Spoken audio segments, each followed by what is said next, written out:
कभी कभी आपदा या दुख बिल्कुल अचानक से जीवन में दस्तक देते हैं और फिर स्वयं ही किवाड़ खोलकर भीतर भी आ जाते हैं। कामाक्षी के साथ भी कुछ ऐसा ही हुआ था। जब जीवन में सभी कुछ सही चल रहा था, तब अचानक ही चंद दिनों की बीमारी झेलकर जीवन साथी साथ छोड़ गए। जिस बेटी की शादी बड़ी धूमधाम से की थी, अचानक ही वो भी पति का घर छोड़कर मायके आ गई। कारण पूछने पर उसने बताया कि उसका पति एक अजब सैडिस्ट जीव था, जिसे वो पिछले 2 वर्षों से झेलती आ रही थी। सर्द रातों में झगड़ा होने पर मारपीट कर उसे घर से बाहर निकालकर दरवाज़ा बंद कर लेता। धीरे धीरे मार पिटाई तो रोज़ की बात हो गई, लेकिन पिछले दिनों कई बार उसे घर से बाहर निकाला गया। संकोचवश उसने ये बात किसी को नहीं बताई। दहलीज पर बैठकर जब रात भर उसे निठुरना पड़ा, तो एक दिन वो खूब झगड़ कर और अपने पति का सिर फोड़कर भाग आई घर से। ठीक ही किया मेनका ने, पढ़ी लिखी थी, बढ़िया नौकरी थी, क्यों बर्दाश्त करती ये सब। अब तो दोनों का तलाक भी हो गया है। लेकिन कामाक्षी अपनी बेटी को अकेला देख देख कर पगलाई और व्याकुल होती जा रही थी। कोई भी तो ऐसा नहीं था पास में जिससे अपनी परेशानी बांटती। उल्टा लोग बातें ही बनाते 100 तरह की। जितना कामाक्षी परेशान रहती, मेनका उतनी ही निश्चिंत रहती। कामाक्षी जी जान से चाहती थी कि मेनका की दोबारा शादी हो जाए और वो पूरी तरह सुखी रहे। इस चिंता ने उनके मन का सुख चैन हर लिया था। कामाक्षी की हर रात नींद में गुजरती।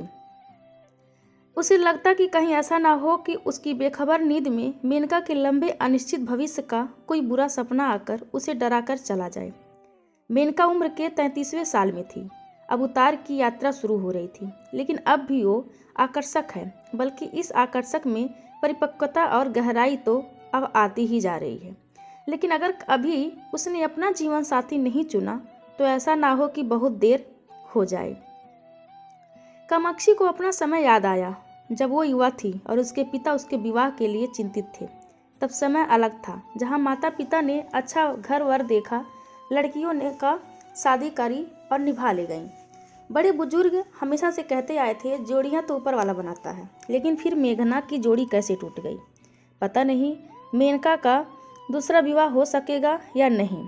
कामाक्षी को बहुत पहले का कुछ याद आया और वो चुपके से मुस्कुरा दी। एक चेहरा, एक युवक, उसकी गहरी आंखें जो काफ़ी पहले एक विवाह में गई, कामाक्षी को लगातार देखती रही थी। विवाह के घर में बीता वो एक सप्ताह उस युवक से कुछ कुछ बातें, मीठी मीठी नोक झोंक, साथ ही लड़कियों का छेड़ना, कामाक्षी का मन रोमांच से भरा हुआ था। उस समय कामाक्षी के दिन सोने के और रातें चांदी की हो चुकी थी। मनचाहा वर जो मिल रहा था। कितने कितने सपने बुन लिए थे उसने अपने भावी जीवन के लिए। फिर जब सगाई का दिन पक्का हुआ, तो सबने कामाक्षी को भाग्यशालिनी कहा। लेकिन सगाई से ठीक 2 दिन पहले ही वर पक्ष ने बहाना बनाकर रिश्ता तोड़ दिया। घर वालों सहित कामाक्षी पर भी वज्रपात हो गया था। जैसे कितने दिन वो झूठी मुस्कान लिए सबसे छिप छिप कर रोती रही। उसके माता पिता दुखी थे, बहुत दुखी। कामाक्षी की माँ जब तब लड़के वालों के परिवार को बद्दुआ देती, कोसती। बाद में पता चला कि भरपूर दहेज के लालच में वर के पिता ने बेटे की शादी दूसरी जगह तय कर दी थी। कुछ समय बाद कामाक्षी की शादी भी कहीं और तय हुई और उसकी माँ का प्रलाप बंद हो गया। जीवन के तमाम उतार चढ़ाव को पार करती हुई कामाक्षी पति के साथ निभा ही ले गई। 35 बरस का साथ रहा उन दोनों का। पीछे मुड़कर देखती है तो कहीं कोई शिकवा शिकायत नहीं दिखता। लेकिन अब समीर का इस तरह अचानक जीवन के मझधार में छोड़कर चले जाना और मेनका का तलाक, वो नहीं समझ पा रही कि क्या करें।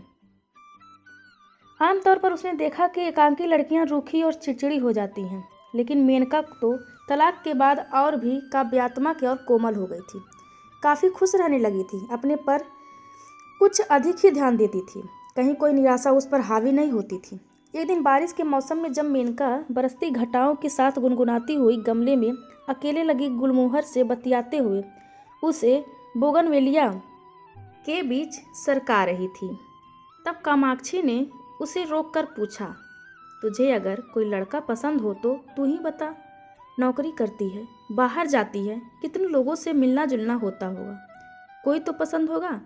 कुछ पल मेनका चुप होकर माँ को देखती रही। माँ एक लड़का है, मुझे पसंद है और मैं भी उसे अच्छी लगती हूँ, लेकिन उसका 2 बार डिवोर्स हो चुका है। 2 बार? कामाक्षी जैसे आसमान से गिरी। वो आंखें फाड़े बेटी को देखती ही रह गई। 2 बार डिवोर्स और अब तीसरी बार शादी? हे भगवान, क्या कह रही है वो लड़की? क्या गारंटी है कि तीसरी बार भी शादी निभ सकेगी या नहीं? उसकी एक बेटी भी है माँ, और वो भी मुझे बहुत प्यार करती है। मेनका के सहज भाव से बताया। कौन वाली शादी से बेटी है? पहली से या दूसरी से? चिढ़कर कसैले स्वर में कामाक्षी ने पूछा तो मेनका जोर से हंस पड़ी। दूसरी शादी से माँ। पहली वाली तो अपने फेसबुक फ्रेंड के साथ ही कहीं चली गई, क्योंकि वो राघव से अधिक पैसे वाला था। राघव की पहली शादी तो 6 महीने भी नहीं टिकी थी। फिर दूसरी से क्यों तलाक हुआ?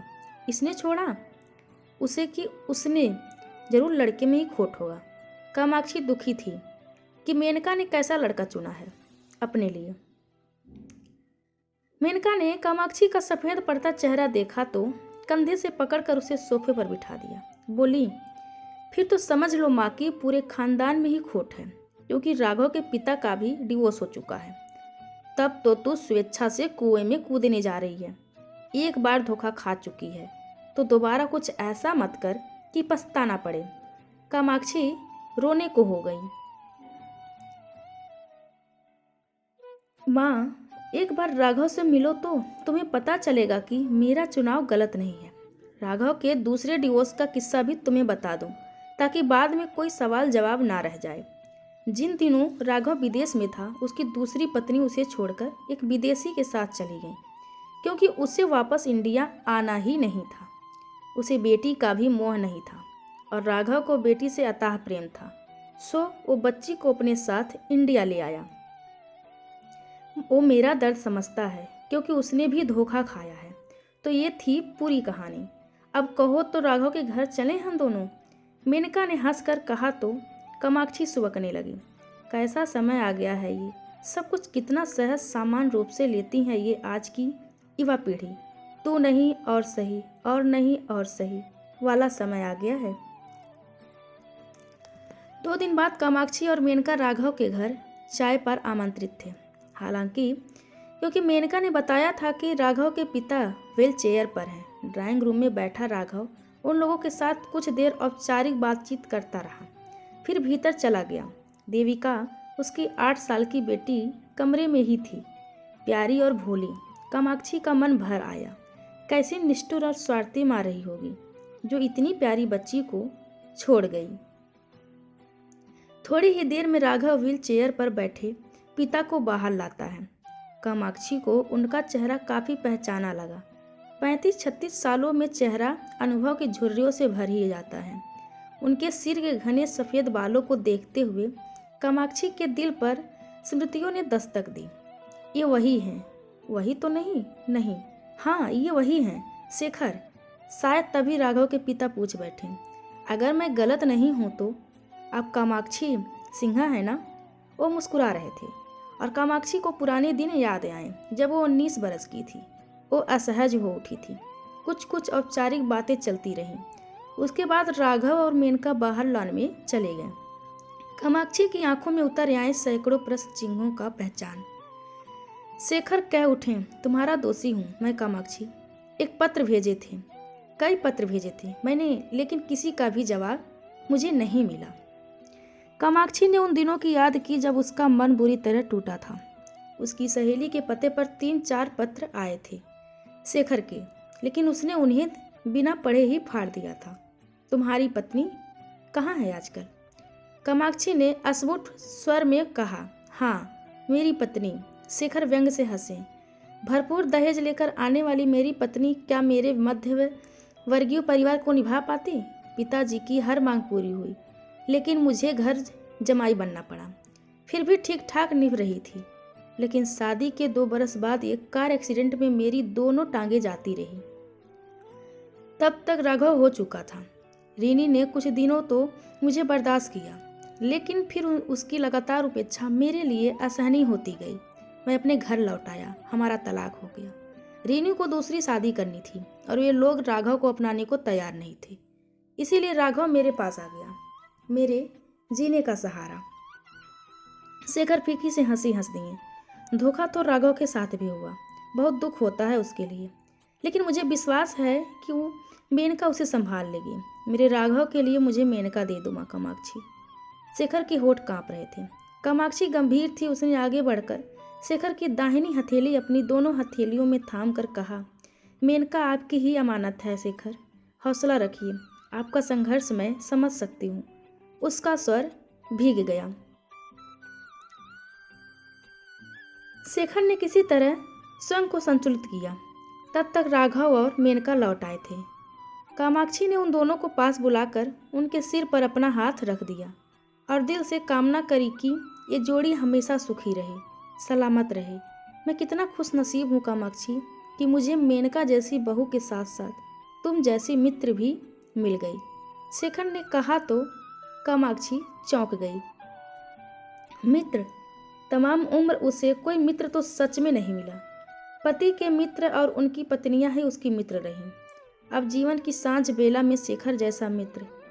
शेखर की आंखों में एक उदास याचना थी। मुझे लगता है जैसे मेरे और तुम्हारे बीच कोई अनकहा परिभाषित और अनिर्धारित संबंध जरूर है। क्या इस संबंध को दोस्ती का नाम दे दूं? इस बार कामाक्षी ने अपने मन की आवाज़ सुनी। ये पवित्र और निष्कपट रिश्ता उसके जीवन का शून्य भर देगा। उसने सोचा, लोग क्या कहेंगे। अब वो न किसी को जवाब देगी, न कोई कहानी गढ़ेगी। एक सुख उसके मन के भीतर उतरने लगा। राघव और मेनका की कहानी के साथ उसकी और शेखर की कहानी भी चलेगी, एक नए रिश्ते के साथ। दोस्तों, यह कहानी आप सभी को कैसी लगी कृपया कमेंट करके ज़रूर बताएं और चैनल को लाइक, शेयर और सब्सक्राइब करना बिल्कुल ना भूलें। धन्यवाद आप सबका।